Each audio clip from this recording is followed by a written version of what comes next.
Hello, my name is Tyler Bushnoff, and I will be answering the first question of the assignment. So, question one is, what was your involvement in?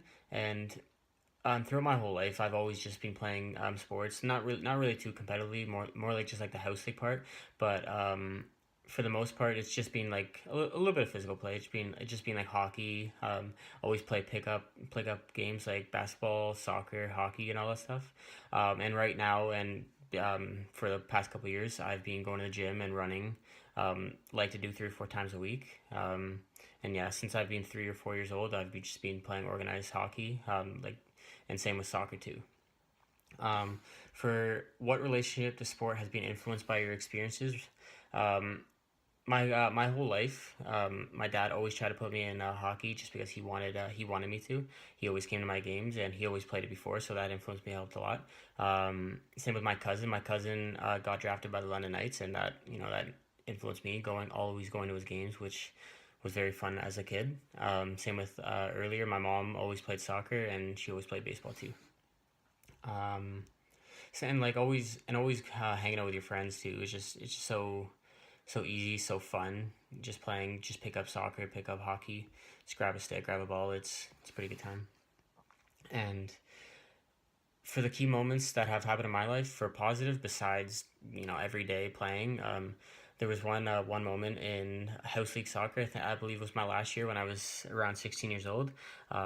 We were last place in the entire season, and the final tournament, we actually came in first place. And I scored like the golden goal moment, which was pretty good for me. And for the negative, I was playing hockey, and I was only like 13 years old, and I was only in house league. And one guy was kind of roughing me up a bit, so I was, trying to push him back too. And one of the other coaches was noticing that, and he was just telling, he's telling to hit me, and like just he actually said go after my head. So that's never a good moment, especially for a 13-year-old. So yeah. Hello, everybody. Timo here. Here are my top five values. So we have friendship, passion, attitude, gratitude, and of course, loyalty. So we'll start off with friendship. So over the years, I've built many friendships due to my mutual interest with sports. I've had friendships since elementary school, high school, made friendships in the workforce, and even college now. So when I'm with my buddies, we play sport video games, play sports outside, talk about sports, anything to do with it, really. And so next one would be passion. So I've had a passion for sports for over 10 years now. It started in 2004-05 when I was 6 years old. I love hockey, it's my main sport. Love basketball, football, soccer, baseball, most sports pretty much. Um, Ultimately, my passion has led me to apply sport management at Humber, which I eventually got accepted into, which is good. And we have attitude as the third value. My attitude towards sport has always been pretty good because sports makes me feel happy, positive, just puts my mind in a positive place. Just overall positivity, right? And then we have gratitude as the fourth one. So I am grateful that I have the opportunity to participate in sports, go to sport management at Humber, collect sports memorabilia. As you can see, a jersey over here and a jersey over there. I'm so grateful for all the opportunity I was given in my life. Well, I get to see sport games with my dad or friends, participate in organized sport, and like I said, collect memorabilia. And the fifth value will be loyalty. So I've been a loyal sports fan to the Maple Leafs for 13 solid years now. Moving on to 14 years soon. And I've been loyal to them, the Jays, Raptors, TFC. Just stick through thick and thin, be a loyal fan, and always support them no matter what, right? Thank you and goodbye. What motivates me as a person to watch sport, I think, is definitely the whole fun aspect of it. Watching and enjoying and really just taking a break from all the stuff that's going on. And it really kind of takes me back to when I was a kid. And that's what really is the center point of it. I feel that, looking back when I'm a kid and, neighbors on the block getting together and playing street hockey, or we go to the local diamond and we play baseball there, it really just kind of shows us that, sport brought us together and, made a lot of the friends that I still have to this day. And it's always something that I feel can open new opportunities and always something that is growing. And I want to Hey everyone, I just wanted to share with you my most memorable Canadian sporting moment. For me, it was when Brad and Marchand scored their goal that was shorthanded and won Canada the World Cup of Hockey. What made this game so memorable for me is that I had tickets for Game 3 of the series, so I was kind of cheering for Europe to win Game 2 and force the Game 3 so I get to go watch. But at the end of the day, when it was shorthanded with not much time left and Brad Marchand put the puck in the back of the net, I was celebrating just as much as anybody else. I was gathered around the TV with some family and friends, and it was a great time, and I'm sure I'll never forget it. Just to answer this, the word I chose was policies. So, policies are a specific system to help with decisions, issues, problems, outcomes. It helps with a type of procedure or instruction for a certain organization or teams, you could say, relating to sport. It also helps with a protocol. It's also a form of helps with consistency and fairness in a sense of if another team was supposed to do something, the other team would have to do the same thing, uh, not being biased as well.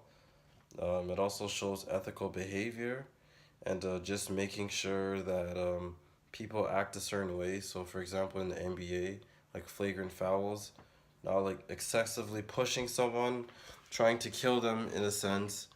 Just a regular foul is just a regular foul, like hitting a person. And, just to talk about my basketball like past, I would say, for example, in high school, we had a certain policy like rule, basically of like jerseys and like uniform. Right now I'm wearing blue, so we can use blue for example. My school uniform was blue, gray, and white. We couldn't wear any other undergarments or like tights or athletic wear underneath our jerseys if it wasn't black or white. But I think for my birthday, going into the second half of the ball season, I bought I think was a red arm sleeve, and I was very amped to wear it. I was like showboating it off, showed all my friends on Snap, told them, hey, yo, this is like the sickest thing ever. Anyways, I wanted to play with it on, but my coach said I couldn't play with it. He said it either had to be black or white. And I told him I'm not sitting on the bench without wearing it because it was just so nice. I got it as a gift. I want to wear it. I don't want to wear it outside. Made sense wearing it in a basketball game. So, ended up getting benched for that, sadly. Ended up taking it off because I wanted to play and he needed me. But that's just an example of rules, uh, a policy used in sport. Hello, my name is Tyler Bushnoff, and I will be talking about question 6. And in what are your thoughts of the government's involvement in sport, and how are your views changed from when you were a child to now? So, start off for the government's involvement in sports. I think it is a very important job that they have than an impact on sports. Since the sport growth gives so much to the world of sport, it creates a lot of opportunities for athletes to excel in their sport and to play in. It can also create more jobs for the people to work in, such as the new Velodrome Arena. Since the government of Canada invested $38.5 million, or 69% of total cost of the Velodrome Corporation, it was able to help out many Canadian cyclists grow in the sport, as well to create many jobs for the workers inside and outside of the building. For how are my views changed from child to now? To be honest, back then, I never really looked at how important the government affected anyone in sport. All I really wanted to do was just play, and my parents, really took care of the financial side of it. But once I started to get a little older, I started paying attention to things, and I realized what the Canadian government did for the sport of Canada, and it changed my perspective of things. I noticed the government helps out with a lot of athletes' successes and long term goals. Like whether it's help pay for their school or if it's a new building, a facility like the Velodrome Arena, the government is there to help young athletes turn into elite athletes. So to sum it all up, basically the government helps out sport a lot. Whether people don't notice it or not, it is a big help for high end athletes to obtain their goals in future. Whether it's paying for schools, getting scholarships and stuff like that. In regards to an issue that happened fairly recently that relates to the first two topics that we learned, I think one that really sticks out to me personally has to be the suspension of NHL defenseman Nate Schmidt. The reason why I think this is because society has labeled those who take performance enhancing drugs as cheaters, guys who take shortcuts, and whatnot. And he has gone on to record to say that he did not know that he was taking this drug and that it was a technicality that he was caught with this substance in his system. So it definitely begs the question on if he actually intended to take it or not, and how the media is going on to say how if he is a cheater for taking something he didn't even know about. Hello, so this is how my thinking of sport has changed. So a few years ago, I used to think sport was just scoring points, winning games, and winning championships. Now that I've been in sport management for a while, I realize that it's much more than that. I've learned how the government gets involved with sport, whether it's at the federal, provincial, or municipal level. I learned how much money they invest into sport over the years and what kind of sport organization they help with. I learned a lot of facts and information through the various courses I've been studying here, and hopefully this info that I learned will be helpful for my future career. Thanks for the knowledge.